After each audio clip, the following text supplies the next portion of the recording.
वो आधार का जो मैंने बोला ना, नाम का मिसमैच है और आधार लिंक नहीं है, उसकी वजह से टेक्निकल इश्यूज है।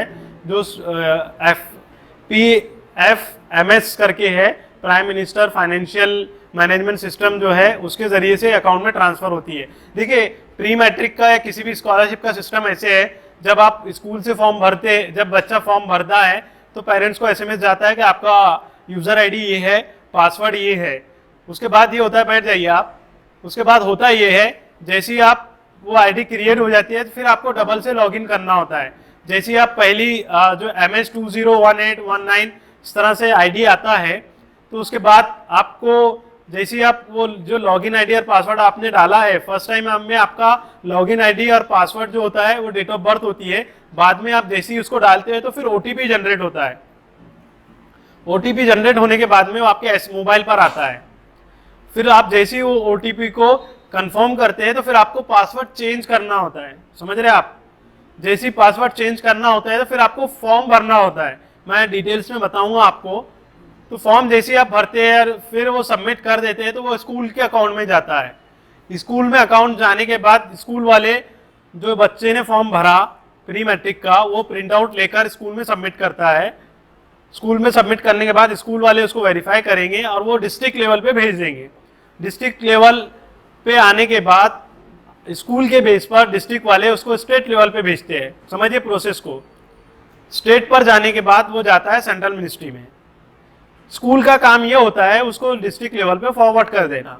उसके बाद में स्कूल की जिम्मेदारी खत्म, बिल्कुल क्लियर। पेरेंट्स को बोलिए ये हमारे हाथ में नहीं है, सब सेंट्रल गवर्नमेंट से मिलता है। यहाँ जो काम करने वाले हैं ना, जो बहुत प्रैक्टिकल चीजें मैंने फेस किया वो बता रहा हूँ आपको। HMs को भी हमने बहुत क्लियर कट कहा है कि आपका काम जो department of school and education की तरफ से आया है कि आपका काम फॉर्म भर देना है। सिलेक्शन करना नहीं करना वो आपके हाथ में नहीं है, ऊपर से होता है, दिल्ली से। ना स्टेट के हाथ में है ना डिस्ट्रिक्ट के हाथ में है। आपका काम है फॉरवर्ड कर देना। जो पैसा नहीं आया, जो टेक्निकल इश्यूज है वो रिजॉल्व हो जाएंगे। कुछ वक्त लगता है, कभी कभार क्या होता है कि अकाउंट नंबर्स मिसमैच हो जाते हैं, कुछ ना कुछ टेक्निकल इश्यूज आ जाते हैं। इतना ट्रांसपेरेंट सिस्टम बना रखा है अभी गवर्नमेंट ने। जैसे आप फॉर्म भरते जाते हैं, जिस स्टेज पर जाता है उसका हर एक का SMS पेरेंट्स को मिलते जाता है। बट अलग बात ये है कि सिलेक्शन का SMS नहीं मिलता। समझ में आया आपको सिस्टम? और कोई सवाल आके पूछिए सामने, कोई मसला नहीं है।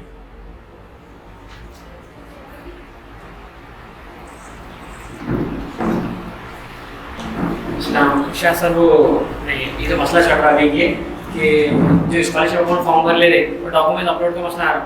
50,000 इसकी इनकम बात करूंगा इसमें। ठीक, और कोई सवाल? मैं सवाल करना चाहता हूँ कि इंस्टीट्यूट चेंज करने के लिए कोई ऑप्शंस आए हैं इस साल?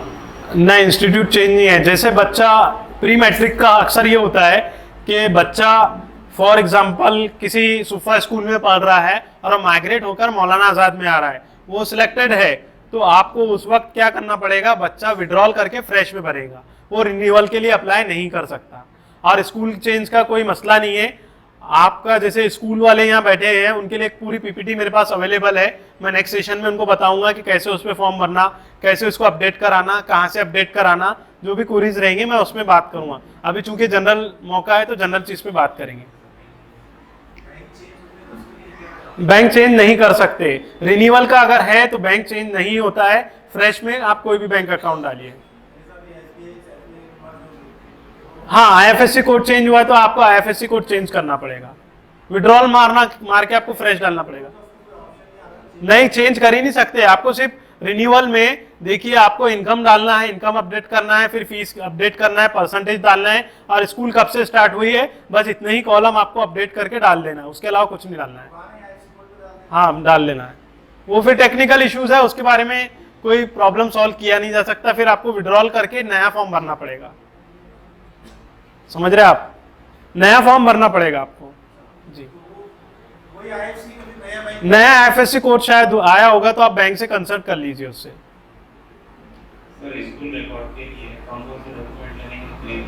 मैं अब बात करूंगा, वो जो पहले डॉक्यूमेंट्स बताया आपको वो लगेंगे। प्री मैट्रिक में मैं बात करूंगा, यहाँ प्री मैट्रिक की बात चल रही है तो जो डॉक्यूमेंट्स है इसमें आधार कार्ड लगेगा बच्चे का, Aadhaar card, photo, pre matric के लिए सुन लीजिए, Aadhaar card, photo, last year marksheet, residential proof, income certificate, इसके भी ऑप्शंस है, मैं बात करूंगा उस पर, लेकिन अभी नहीं बात कर सकता। उसके बाद में बैंक पासबुक, बैंक अकाउंट लगेगा, अगर स्टूडेंट का नहीं है प्री मैट्रिक में तो पेरेंट्स का भी आप अकाउंट लगा सकते हैं, प्री मैट्रिक के लिए सिर्फ पेरेंट्स का भी बैंक की पासबुक चल जाएगी। उसके बाद में self declaration of religious certificate, बस इतने ही स्टूडेंट प्री मैट्रिक के लिए, और इसमें स्कैन करके अपलोड भी नहीं करना है, सिर्फ फॉर्म भरना है, प्रिंट आउट निकाल के आपको ही अपने पास में डॉक्यूमेंट्स की कॉपी रखना है। अपलोड तो नहीं करना है 50,000 के अंदर, मैं बात करूंगा उस पर। हाँ, एक पहले फॉर्म की प्रिंट आउट, आधार कार्ड, मैं वही तो बताया आपको, Aadhaar card, photo, last year marksheet, residential proof, income certificate और बैंक की पासबुक विद पेरेंट्स, जो भी अकाउंट्स है ना, और result last year, Aadhaar card जो भी है। लेकिन ये काम प्री मैट्रिक का स्कूल के एचएम को करना है, ना कि पेरेंट्स को। क्लियर जीआर है। पिछले फ्राइडे को ही एक मीटिंग हुई जिसमें डिप्टी डायरेक्टर ने सबकी परेड लिए, अब तक के फॉर्म क्यों नहीं किए गए, अभी बहुत प्रेशर है मंत्रालय से, तो सारे एचएम्स की जिम्मेदारी है कि जितने फॉर्म भर सकते भरिए। और कुछ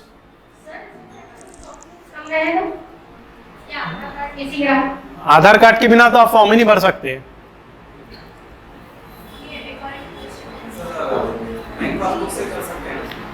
नहीं, लेकिन फिर आधार की स्लिप लगेगी ना आपको, उसमें स्कैन करके अपलोड करना पड़ेगा। लगती है साहब, आप भरेंगे ना, भरे आपने, ठीक है, मैंने आधार के बेस पर ही भरा हूं फॉर्म, इसलिए। क्या हुआ था सर कि उसको ऑलरेडी जो इनके 7th क्लास की स्कॉलरशिप मिल रही थी और उसको जो ये स्कॉलरशिप इसलिए डिनाई की गई थी कि उसकी स्कॉलरशिप लाइक वो प्राइवेट स्कूल में पढ़ रहा है, उसकी 25,000 रुपये फीस दे रहा था, 25,000 रुपये डाला, लेकिन उससे क्या क्या आपकी इसलिए डिनाई किया जा रहा है कि तो आपको ऑलरेडी स्कॉलरशिप मिल रही है, जबकि वो 1 ईयर में 1,000 रुपये मिलती, जबकि यहाँ पे उसको पहला दूसरा बच्चा है उसको तकरीबन 5,000 रुपये आई प्री मैट्रिक।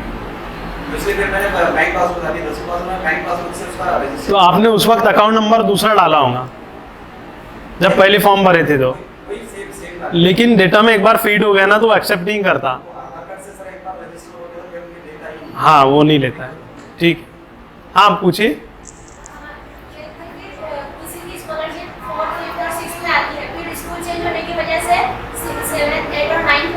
हाँ, मैंने वही तो कहा ना, वो विड्रॉल हो जाता है, अपनी स्कॉलरशिप का फॉर्म विड्रॉल कर लेता है, देन स्कूल में फ्रेश भरता है। जैसे कि मैंने पहले ही क्लियर कहा कि 100% सबको माइनॉरिटीज को मिलती नहीं है, गवर्नमेंट का कोटा होता है। सुन लीजिए, गवर्नमेंट कहती है कि हम 100 को देंगे, फॉर्म भरते हैं 1000, तो 900 को तो मिलनी नहीं है, सिर्फ मिलना कितनों को 100 को है, तो 900 उम्मीद छोड़ सकते हैं। मतलब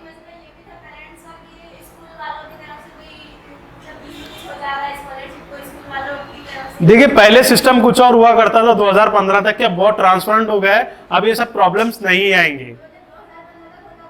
हाँ, होता था, अभी भी कुछ मैंने कहा ना कि बहुत सारे टेक्निकल इश्यूज होते हैं, आधार मिसमैच होता है, अकाउंट नंबर गलत चला जाता है, या पेरेंट्स नंबर नहीं देना चाहते, बहुत सारे इश्यूज है, ये इतनी जल्दी सॉल्व होने वाला नहीं है। जैसे अभी महाडीबीटी पे लास्ट ईयर SC/ST कम्युनिटी का हुआ, सबके साथ हुआ है, कहीं ना कहीं प्रॉब्लम्स होता है, इतनी ट्रांसपेरेंसी अभी सिस्टम में नहीं आई है, लेकिन इंप्रूव हो रहा है दिन ब दिन।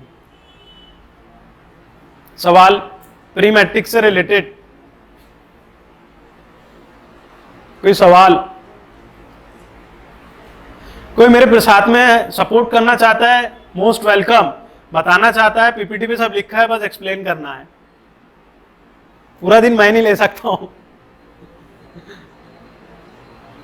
तो ये प्री मैट्रिक से समझ में आ गया आपको? प्री मैट्रिक समझ में आ गया सबके? Okay, next post matric scholarship. ये स्कॉलरशिप आफ्टर 10th, प्री कहते हैं बिफोर 10th, पोस्ट कहते हैं आफ्टर 10th। बहुत सारे लोगों को कंफ्यूजन होता है, इसलिए बता रहे हैं कि पोस्ट मैट्रिक जो है 10वीं पास आउट स्टूडेंट ही इसके लिए एलिजिबल है। इसमें कौन कौन से कोर्सेज आएंगे? वह 11 से PhD तक के जितने भी नॉन प्रोफेशनल और नॉन टेक्निकल कोर्सेज है, सब इस स्कीम में आएंगे। इसमें भी 50% मार्क्स कंपलसरी है, 50% मार्क्स स्टूडेंट के होना चाहिए। जनरली 49.99 वाले फ़ोन करके बोलते हैं सर फॉर्म भरा ही नहीं जा रहा है। भाई क्यों भर रहे हो? 43 वाले एक मम्मी आए मेरे पास, 3-4 बार आके गए, बोलने लगे कि फॉर्म भरना है। ठीक है आ जाओ, रिजल्ट हमने पूछा नहीं। जब वो रिजल्ट लेकर आए तो बच्चे का पर्सन 43। बोले साहब आपने बताया नहीं। मैंने बोला आपने रिजल्ट बताया नहीं था इसलिए हमने बताया नहीं था आपको। तो 43 जो 50 के अंदर है ना, तो आप उसको गाइड ही मत कीजिए और उसको बोलिए मत भाई क्यों पढ़ रहा है, फिर क्यों मजबूर हो रहा है अपने आप में। तो 50% मार्क होना जरूरी है। देखिए जैसे स्कॉलरशिप बढ़ते जा रही है उसमें इनकम लिमिट भी बढ़ते जाएगी। जैसे प्री मैट्रिक के लिए 1 लाख है, उसी तरह से पोस्ट मैट्रिक की जो इनकम एलिजिबिलिटी है वो है 2 लाख रुपीज। यानी जिनके फादर मंथली 16,000 रुपीज कमाते हैं वो इस स्कॉलरशिप के लिए अप्लाई कर सकते हैं। Family income less than 2 lakh rupees कितनी मिलती है स्कॉलरशिप? 9-10 के लिए 10,000 से 12,000 तक के मिलती है। उसके बाद में दूसरे बैचलर्स और पीएचडी वालों के लिए भी 12,000 तक के प्रोविजन है इस स्कॉलरशिप के तहत। इसकी लास्ट डेट जो है वो 30 सितंबर है। ये मिनिस्ट्री ऑफ माइनॉरिटी अफेयर्स की तरफ से स्कीम है, ministry of minority affairs. Post matric हर कोर्स जो नॉन प्रोफेशनल और नॉन टेक्निकल है उसको भी मैं एलॉबरेट करूंगा। नॉन प्रोफेशनल और non technical, BA, BSc, BCom, DEd, BEd, DPharm और बहुत सारे कोर्सेज है। आईटीआई है, डीएड, बीएड, बहुत सारे कोर्सेज है जो इसमें आते हैं। MSc nursing, sorry MSc bio chemistry, physics और एमएड, बहुत सारे कोर्सेज की लिस्ट है, वो आपको मिल जाएंगी इंशाल्लाह। तो ये सब पोस्ट मैट्रिक स्कॉलरशिप में आते हैं। समझ में आया? कोई सवाल इससे रिलेटेड?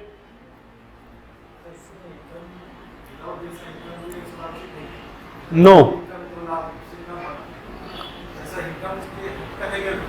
हर स्कॉलरशिप जो है, हर स्कॉलरशिप इनकम के बेस पर ही मिलती है। जिनकी इनकम 2 लाख के अंदर है उन्हीं को ये स्कॉलरशिप मिल सकती है। वो आएगी, आगे आएगी। मैं सिर्फ पर्टिकुलर चीजों पे बात कर रहा हूं। इससे रिलेटेड कोई क्वेश्चन है तो आप उसमें पूछिए। माइक दीजिए, माइक।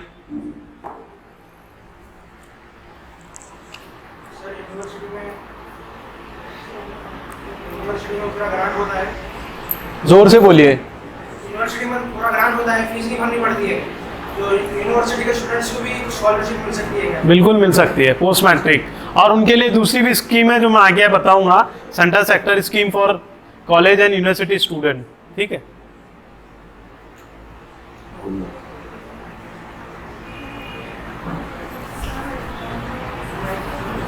दो मिनट।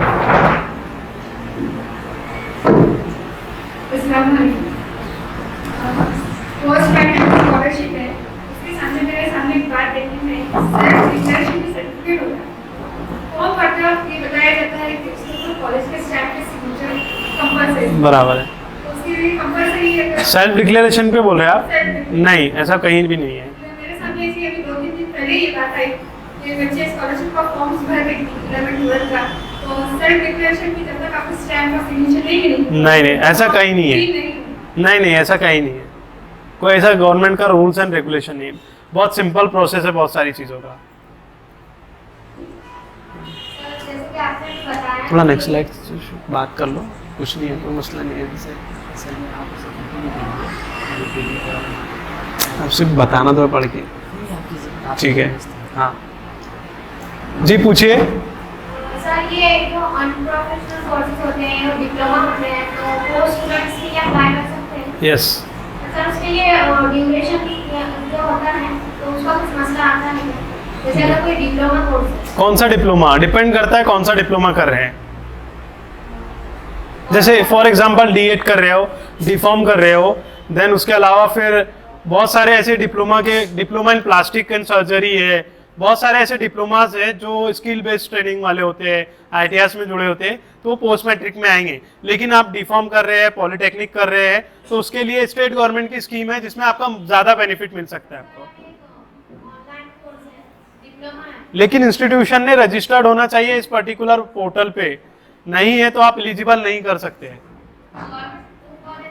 हाँ गवर्नमेंट कॉलेज, अगर उसमें कोर्स लिस्ट में आप जब फॉर्म भरोगे, जब मैं ऑनलाइन आपको फॉर्म बताऊंगा ना, तब आप ये, जब तक कि आपका इंस्टीट्यूशन रजिस्टर्ड नहीं है और रजिस्टर होने के बाद वो कोर्स अपडेट नहीं है, तब तक कि आप किसी भी कोर्स के लिए एलिजिबल नहीं है। सर अगर वो कोर्स का ड्यूरेशन बहुत कम है, 1 साल का होना चाहिए मिनिमम 1 ईयर। ये लाइट ऑफ कर दीजिए अगर पॉसिबल है तो, प्रेजेंटेशन नहीं दिखेगा जी। और कोई सवाल? जेंट्स की तरफ से कोई क्वेश्चन नहीं आ रहे हैं? डॉक्यूमेंट अगर अपलोड कर दिए और उसके ऊपर ऐसा कुछ हो सकता है क्या, डॉक्यूमेंट अपलोड करने के वजह से उनकी साइट पे कॉल आ रहा है, उसके वजह से हम रिजेक्ट कर सकते हैं, ऐसा बोल रहे हैं स्कॉलरशिप फॉर्म होते हैं? नहीं नहीं, ऐसा कुछ नहीं है। गवर्नमेंट ऑफ इंडिया का काम हो रहा है, ये ऐसी कोई प्रॉब्लम नहीं है। स्टेट गवर्नमेंट में हुआ है लास्ट ईयर, इस बार भी बड़ा इशू है, इंशाल्लाह ऐसा हो उस पर इनिशिएट करके उस पर कोई एक्शन प्लान बनाएंगे। हमारे पास में बहुत सारे इश्यूज है जो हम अभी इंशाल्लाह डिस्कस करेंगे, उस पर काम करेंगे जो स्टेट गवर्नमेंट से रिलेटेड है जी।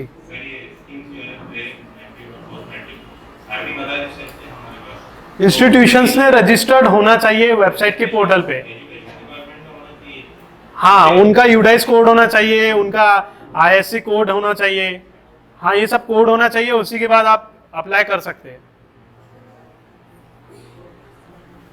ये 50% मार्क्स एग्जाम जो है वो अभी मैं इसी क्वेश्चन में, तो 50% बीएससी का एग्रीगेट ईयर का मिला के या 6 सेम का पूरा एग्रीगेट होना चाहिए आपके ग्रेजुएशन का। जैसे अभी ये फॉर एग्जाम्पल ये एमएससी कर रहे हैं, इन्हें 3 डॉक्यूमेंट्स लगेंगे रिजल्ट के, 10th 12th and graduation. Graduation को आप हमारा फाइनल सेम का नहीं लगाएंगे, बल्कि पूरे सेमिस्टर्स जितने आपके 6 सेमिस्टर्स हुए उनको सबको आपको अपलोड करना है, मतलब उसका पूरा परसेंटेज आपको कैलकुलेट करना है, उसकी डिटेल्स वहां पे डालना है। Got it? और कोई सवाल? सपोर्ट करोगे कुछ? सर ये जो अभी इंस्पायर प्रोग्राम डिवीजन की जो स्कीम चल रही है, तो ये भी इंस्टीट्यूट की तरफ से अप्लाई की जाती है? इंस्पायर पे हम अभी आएंगे, उसकी पीपीटी है हमारे पास में। और कोई सवाल? पोस्ट मैट्रिक से रिलेटेड बात कीजिए, दूसरे स्कीम से हम बात करेंगे।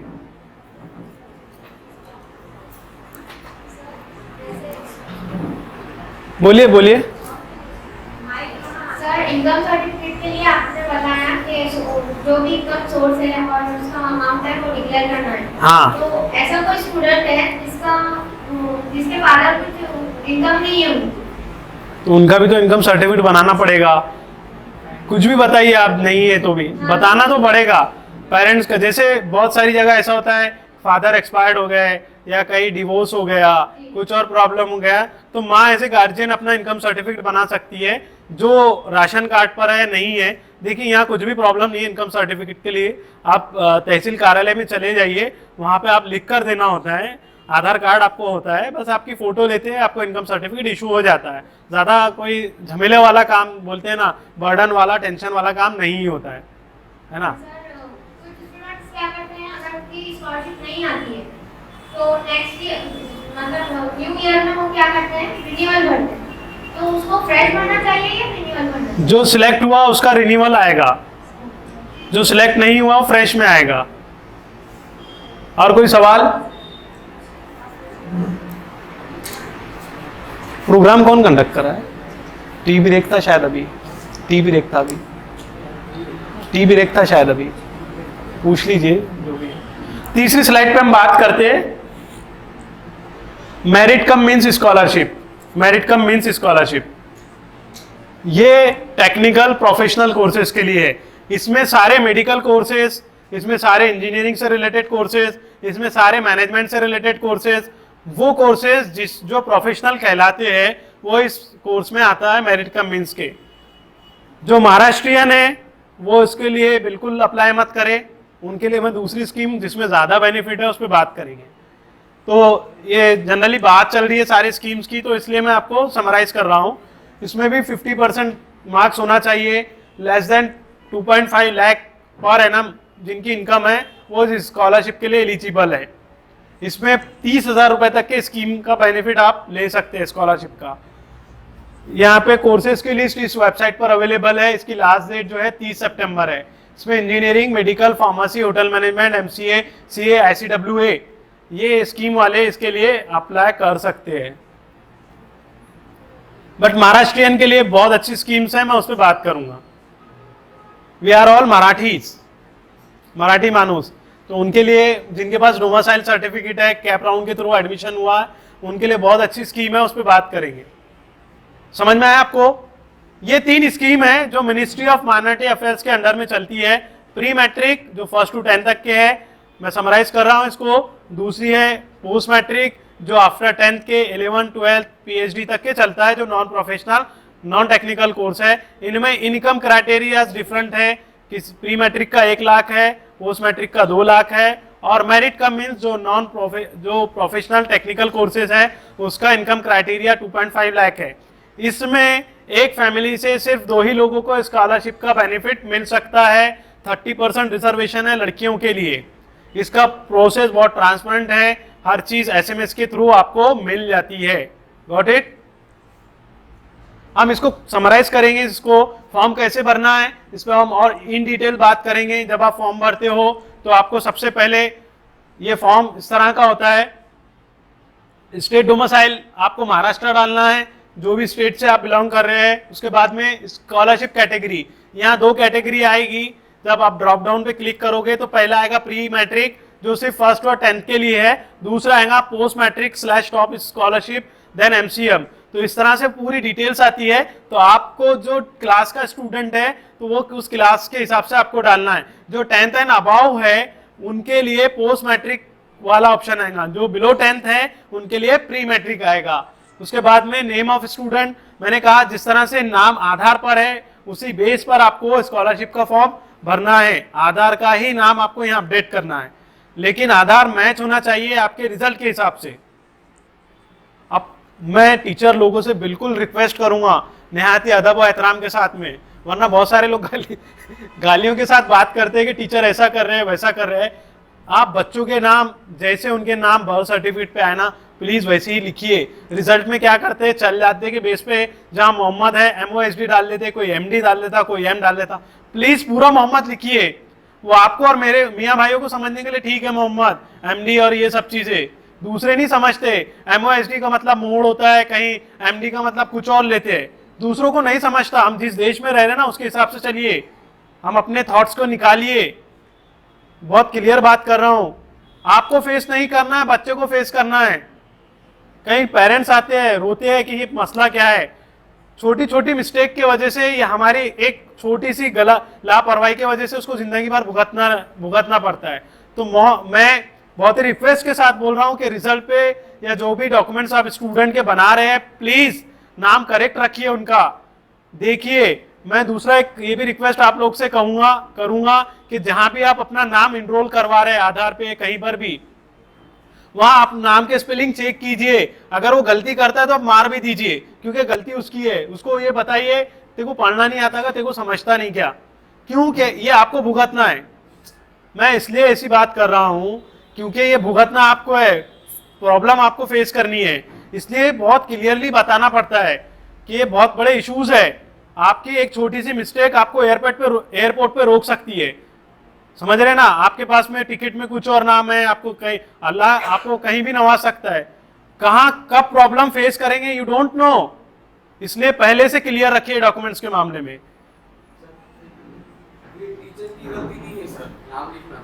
जब पेरेंट बच्चा पैदा होता है, जब बर्थ सर्टिफिकेट बनाते हैं वो टाइम में पेरेंट्स ने उसके ऊपर नाम करेक्ट लिखना चाहिए बर्थ सर्टिफिकेट। ठीक है, मैं मान लिया। बैठिए एक मिनट, मैं जनरल बात किया, मैं किसी को ब्लेम नहीं कर रहा हूं। दूसरा मैं अभी सबको बताया ना, जहां पे भी आप जा रहे हैं, जैसे मैं अपनी बच्ची का, मेरी बेटी जब हुई थी लास्ट ईयर 16 में, तो उसके नाम में, मेरे नाम में और मेरी वाइफ के नाम में मिस्टेक कर दिया। मैं उसके पास बैठा रहा और मैं तब तक बैठा रहा तब तक कि उसने मेरी बेटी के नाम में करेक्शन नहीं कर दिया। तो मैंने उसके जितने भी डॉक्यूमेंट्स अभी बनाया उसमें मैंने हर चीज पूरा, जो उसका बर्थ सर्टिफिकेट है वो पेरेंट्स की जिम्मेदारी है। देन उसके बाद में टीचर्स भी मिस्टेक करते हैं जब वो रिजल्ट बनाते हैं, चल जाता ना, हो जाता ना, ऐसा नहीं है। देखिए मैं टीचर्स को कटघरे में इसलिए खड़े कर रहा हूं कि हमारे कम्युनिटी में इतने एजुकेटेड लोग नहीं हैं, तो हमारा as a being a social worker ये भी एक बहुत बड़ा नेकी का काम है, उसको समझ के आप कर सकते हो। मैं इसलिए बोल रहा हूं आपको कि कम्युनिटी में इतने लोग इतने एजुकेटेड नहीं हैं, then this is your responsibility. जब आप काम कर रहे हो ना तो ओवरऑल आपको काम करना है, हर चीज आपको देखना है, समझ रहे आप? ठीक, तो आधार पे जो नाम है उस तरह से डालिए। फिर scheme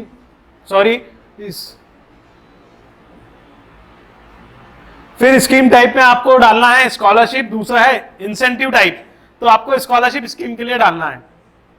then date of birth जो कभी कभार क्या होता है रिजल्ट पे कुछ और है, आधार कार्ड पे कुछ और है, बर्थ सर्टिफिकेट पे कुछ और है, तो इस बात का भी ध्यान रखिए कि डेट ऑफ बर्थ कोई एक रखे।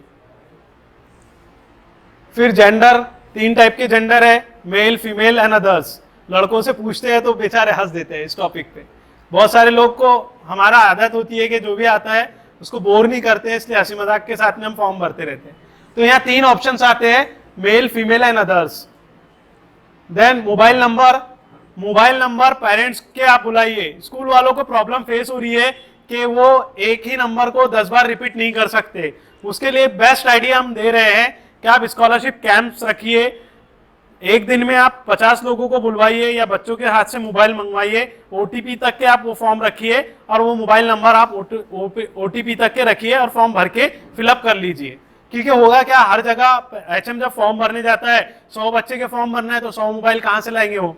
तो पेरेंट्स के अब स्टूडेंट को कहिए कि आज स्कॉलरशिप के फॉर्म भर रहे हैं, आपको अपना मोबाइल साथ में लेकर आना है। This is an idea. Then IFSC code, 1 minute, IFSC code जब आप फॉर्म भर रहे हो तो ये राइट साइड में आप आईएफएससी कोड टाइप कर लीजिए। मैं प्रैक्टिकल चीजें बता रहा हूं, बाद में ही बताऊंगा।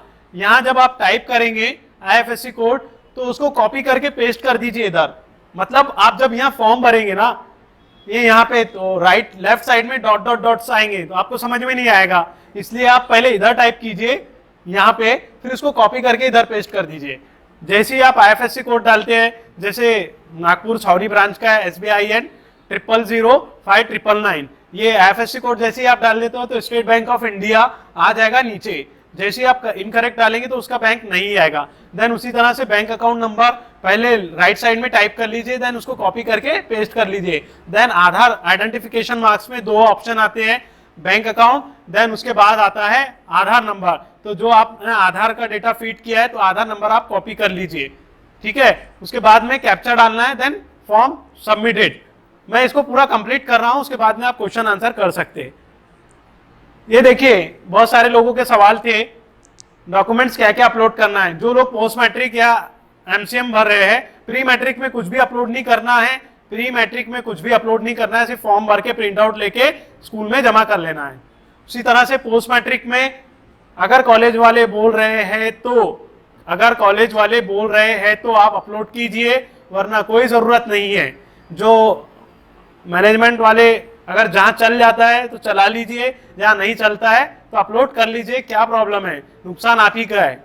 आप पूछ रहे थे ना, तो ये डॉक्यूमेंट्स आपको लगेंगे, domicile certificate, student photograph, self declaration of minority, then fee receipt in marksheet, income certificate, bank की पासबुक। देन इसको फाइनल सबमिट कर लीजिए। यहाँ लिखा हुआ है scholarship amount less than 50,000, no need to upload any document, submit copy of the documents in school and colleges. समझ में आ गया?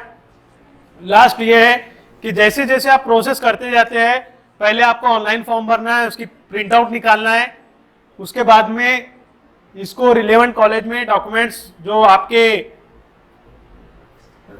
जो दस्तावेज है, जो भी आपने फॉर्म में फिल किया है, उसको लगा के कॉलेज में सबमिट करना है। और हर चीज का मैंने कहा ना, जितने स्टेज पर जाएगा उसका आपको स्टेप बाय स्टेप SMS मिलता रहेगा। Got it? आप कोई सवाल है तो आप पूछ सकते हैं। फिर अब क्या है आप बताइए आगे। सवाल जो है इससे रिलेटेड आप पूछिए, वरना और कंटिन्यू करेंगे। एक चेयर ले लीजिएगा। बच्चों की स्कॉलरशिप सैंक्शन हो गई लेकिन उनके अकाउंट पे ट्रांसफर नहीं हो रही। आप ऑनलाइन बता रहे हैं कि ट्रांसफर होगी, लेकिन बैंक में जाके बोल रहे कि बैंक वाले अकाउंट बंद हो गया है, ऐसे हम क्या हल कर सकते हैं सर? वो देखिए टेक्निकल इश्यूज है, क्योंकि मिनिस्ट्री ने क्या किया है, मिनिस्ट्री ऑफ माइनॉरिटी अफेयर्स में, जिसमें मिनिस्ट्री ऑफ माइनॉरिटी अफेयर्स ने ये किया है कि जो फाइनेंस इंक्लूजन है ना, आधार के बेस पर ट्रांसफर डीबीटी सिस्टम वाला आ गया है, डायरेक्ट बेनिफिट ट्रांसफर। तो ये टेक्निकल चीज़ें हैं जो गवर्नमेंट सॉल्व कर रही है, वरना हम इसके इश्यूज पे भी हम गवर्नमेंट से बात करके करेंगे, इसको जल्द से जल्द रिजॉल्व करें, क्योंकि बहुत सारी चीज़ें ऐसी है कि आपकी कुछ लिमिटेशंस है, आप उसी लिमिटेशंस के साथ काम कर सकते हैं। जो चीज़ें हमको पता नहीं है उसमें हम बताते नहीं है, कि क्योंकि टेक्निकल इश्यूज हैं, हमको पता नहीं है उसके बारे में।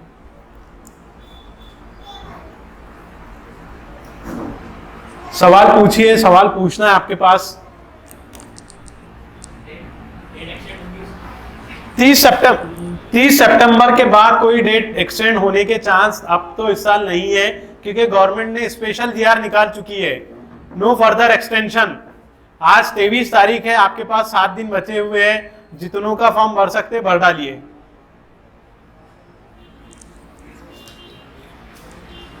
आ जाइए, आगे आ जाइए। कुछ स्कूल्स और कॉलेजेस बोलते हैं कि हम रजिस्टर्ड नहीं है स्कॉलरशिप में, तो वो स्कूल्स और कॉलेजेस को किस तरह रजिस्ट्रेशन करा सकते हैं, क्योंकि वो बहुत बड़ा मसला आता है, बहुत सारे कॉलेज बोलते हैं हम रजिस्टर्ड नहीं। ठीक है, एक मिनट।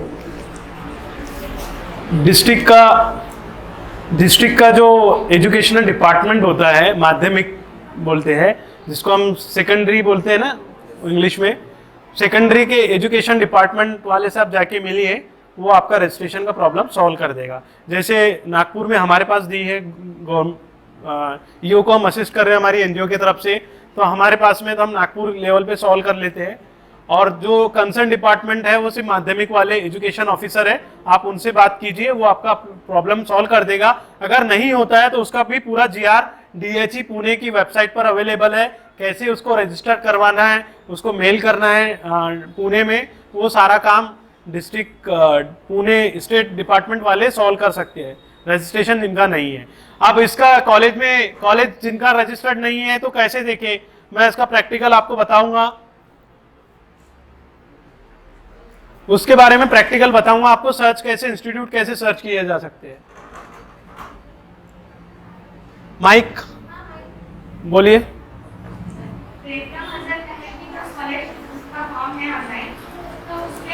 अभी उस पर हम आने वाले हैं इंशाल्लाह, उसमें डिटेल्स में बात करेंगे, ठीक है।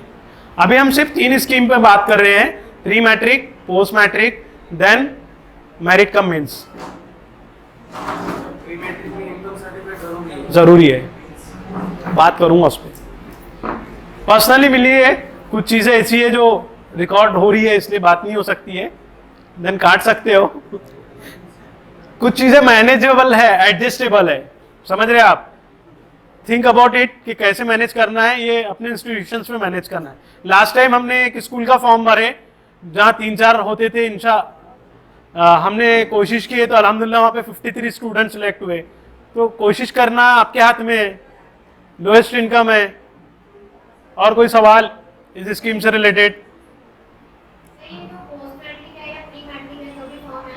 तो अगर ये खुद से बाय ओन फील कर सकते हैं क्या? जी बिल्कुल, प्री मैट्रिक भी। उसके लिए सर वो कॉलेज या स्कूल कोड पूछता है? जब आप लॉगिन में जब प्रैक्टिकल चीजें बताऊंगा ना आपको, तब उसमें आ जाएगा कि कैसे उसको फाइंड आउट करें, समझ में आए?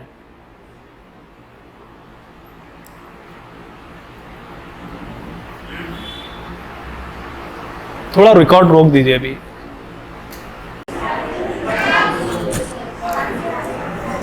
क्या है, बहुत ड्राई सब्जेक्ट है ना, इसलिए बहुत सारे लोग बोर भी होते हैं कि कहाँ के फंस गए हम। एक कहानी ऐसी है कि एक बच्चा अपने बाप के पास पहुंचता है। बच्चों कहानी सुनोगे तो प्लीज कीप साइलेंट। एक बच्चा अपने बाप के पास पहुंचता है और कहता है, अब्बा अब्बा या पापा, फादर, डैडी, पिताजी, मेरी इस दुनिया में औकात क्या है, मेरी इस दुनिया में हैसियत क्या है। फादर उसको कोई जवाब नहीं देते, उसको बुलाते हैं पास में और बोलते हैं, ये ले पत्थर, इस पत्थर को मार्केट में बेचा। अगर कोई तुझसे इसकी कीमत पूछे तो उसका कोई जवाब मत देना, अपनी उंगलियां उठा लेना, इस तरह से जवाब देना। बच्चा बड़े खुशी से जाता है, मार्केट में खड़े हो जाता है, बाजार में जाता है, खड़े रहता है पत्थर लेके। वहां से एक औरत गुजर रही होती है, देखती है कि एक बच्चा खड़ा है पत्थर लेकर, उसके हाथ में कोई चीज नजर आ रही है, चलो देखते हैं, पूछते हैं क्या है। तो बच्चा बोलता है मुझे इसे बेचना है। तो औरत पूछती है इसकी कीमत क्या है। तो बच्चा जवाब नहीं देता है, बस 2 उंगलियां खड़े कर देता है। औरत बोलती है अच्छा 20 रुपए। बच्चा शॉक्ड हो जाता है, अरे पत्थर की कीमत 20 रुपए ही है। वो बेचता नहीं, वापस अपने फादर के पास जाता है। उसके फादर उसको बोलते हैं बेटा एक काम कर, अब इसे किसी म्यूजियम में जाकर बेचा। बच्चा जाता है, जैसे फादर ने इंस्ट्रक्शंस दिए थे कि इसको कोई अगर इसकी कीमत पूछे तो उंगलियां 2 कर बता देना, कोई इसकी कीमत पूछे तो। बच्चा म्यूजियम में चला जाता है और म्यूजियम में जब मैनेजर वहां से गुजर रहा होता है, देखता है कि एक बच्चा खड़ा है, उसके हाथ में एक पत्थर है और उससे पूछता है। तो म्यूजियम का मैनेजर पूछता है बेटा कितने में बेचोगे। बच्चा जवाब नहीं देता है, 2 उंगलियां खड़े कर देता है। तो म्यूजियम का मैनेजर बोलता है अच्छा 200 रुपए।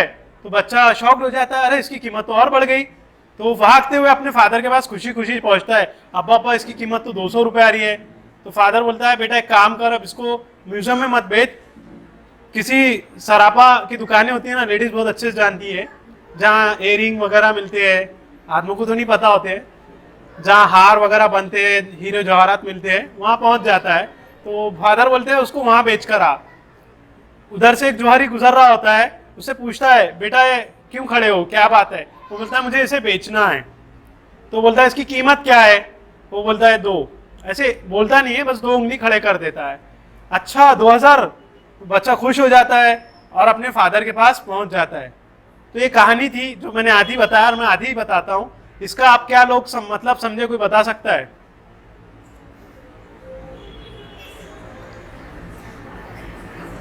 क्या मतलब समझे आप लोग, कुछ बताएंगे जी? हाँ बताइए, माइक दीजिए थोड़ा पीछे।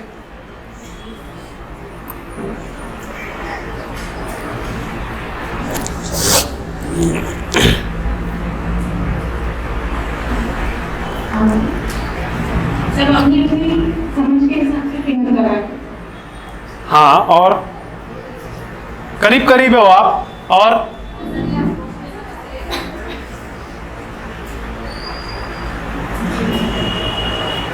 पत्थर को देखने के नजरिए से उसकी कीमत लगाए। बराबर है। और जेंट्स की तरफ से क्यों नहीं आ रहे जवाब? ऐसा तो नहीं लेडीज ने ऑर्गेनाइज की तो वही पूरा प्रोग्राम को या वही जवाब देंगे? जी बोलिए। वो बच्चे ने अपने बाप को ये सीखा था कि मेरी हैसियत क्या है। हाँ। तो इंसान सब इक्वल रहते हैं। Very good। पत्थर भी इक्वल है। हाँ। लेकिन वो जिस जगह जा रहा है, जैसे Very good। पत्थर होता है, रास्ता ढीला बन सकता है। माशाल्लाह। तो उसी तरीके का ये कुछ लग रहा है। सही है, वही है, आप बिल्कुल वही है कि हम किस समाज में, किस सोसाइटी में कहाँ अपने आप को एम्पावर करते हैं, कहाँ अपने अंदर के हीरे को तलाश करते हैं, किस लेवल पे आप पहुंचते हैं, ये आपकी कीमत तय करती है। जैसे अगर आपने औरंगाबाद के किसी छोटे मोटे कॉलेज से डिग्री ली या फिर किसी नेशनल इंस्टीट्यूट से ली या फिर इंटरनेशनल से लिया, फर्क होती है हर एक की कीमत में।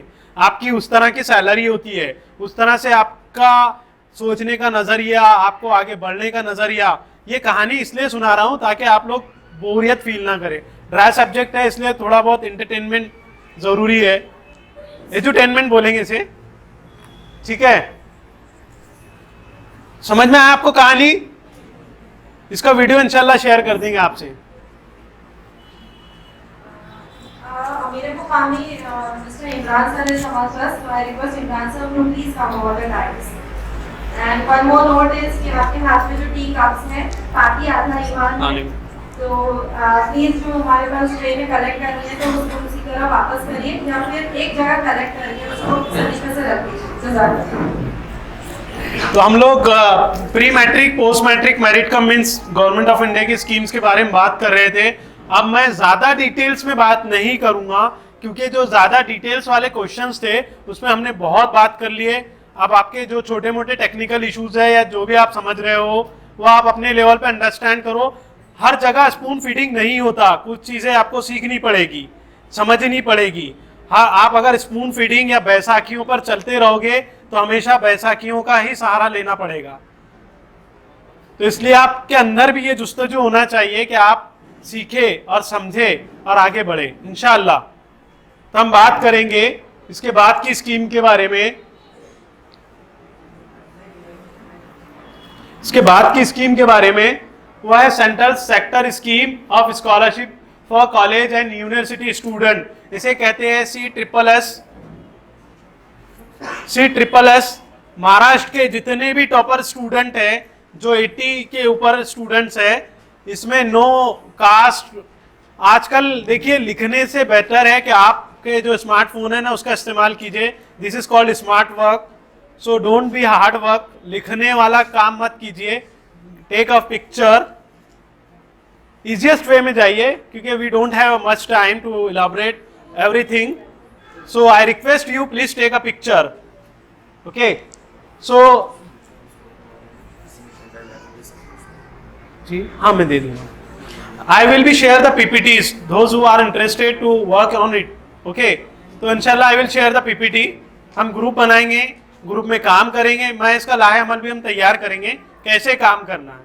ठीक है, तो जस्ट लुक आउट समरी, आप समरी देख लीजिए क्या क्या स्कीम है, सिर्फ उस पर एक आप आगे बढ़िए। जो चीजें हैं डिटेल में मैं बहुत कुछ बता चुका हूं। अभी मेरे पास सिर्फ 40 मिनट्स है, बाद में हम प्रैक्टिकल सेशंस पे बात करेंगे और मेरे पास 91 स्लाइड्स है। So there is no much time. यहाँ पे DHE पुणे की वेबसाइट पे वो स्टूडेंट की लिस्ट अवेलेबल है जो इस स्कॉलरशिप के लिए एलिजिबल है। इसमें नो कास्ट नो रिलीजन वाला ऑप्शन है। जिन्होंने सिर्फ टॉप किया है वो 65 वाला फॉर्मूला मैंने निकाल दूंगा। इसकी लास्ट डेट 31 अक्टूबर है। पेरेंट्स की income less than 6 lakh rupees होना चाहिए। All UG and PG courses के लिए ये स्कॉलरशिप है। जिनका परसेंटेज 80 एंड अबव है वो इस स्कॉलरशिप के लिए एलिजिबल है। तो इसमें 10,000 रुपये आपको मिलता है अगर आप पोस्ट मैट्रिक अवेल कर रहे हैं। जिनका परसेंटेज 80 एंड अबव है तो वो पोस्ट मैट्रिक ना लेते हुए इसके लिए एलिजिबल रहे। और इसकी पूरी लिस्ट कौन अप्लाई कर सकता है DHE पुणे की वेबसाइट पर अवेलेबल है। इसमें आपको BSc या बैचलर कोर्स में 10,000 मिलते हैं। हमारे पास में 2 सक्सेस स्टोरी है, नागपुर की फाजिला है, दूसरी शफात है। गलती से शफात के फॉर्म में मैंने फीमेल की जगह मेल कर दिया था, तो उसके फॉर्म में पहली बार मिस्टेक हुई, तो मिस्टेक को हमने रिट्राइव इस तरह से किया कि जो बैंक अकाउंट था उसको हमने चेंज करवा दिया। जैसे SBI में था तो हमने बोला कि आप बैंक ऑफ बड़ौदा में या कोई और बैंक में खोल के आप अपना नया फॉर्म फिलअप कर सकते हैं। मैं आपको सारी चीजें फॉर्मूले बताते जा रहा हूँ। ठीक है, तो ये स्कॉलरशिप उनको मिल चुकी है इंशाल्लाह और आगे मिलेगी। इसकी लास्ट डेट जो है 31 अक्टूबर है। Pre matric post matric merit cum means की 30 सितंबर लास्ट डेट है। उसके आगे डेट बढ़ने के कोई चांस नहीं है। जो बोलते हैं कि बाद में देखेंगे तो देखते रहिएगा। उसके बाद में है post graduate scholarship, post graduate Indira Gandhi scholarship for single girl child. जो लड़कियां पोस्ट ग्रेजुएशन कर रही है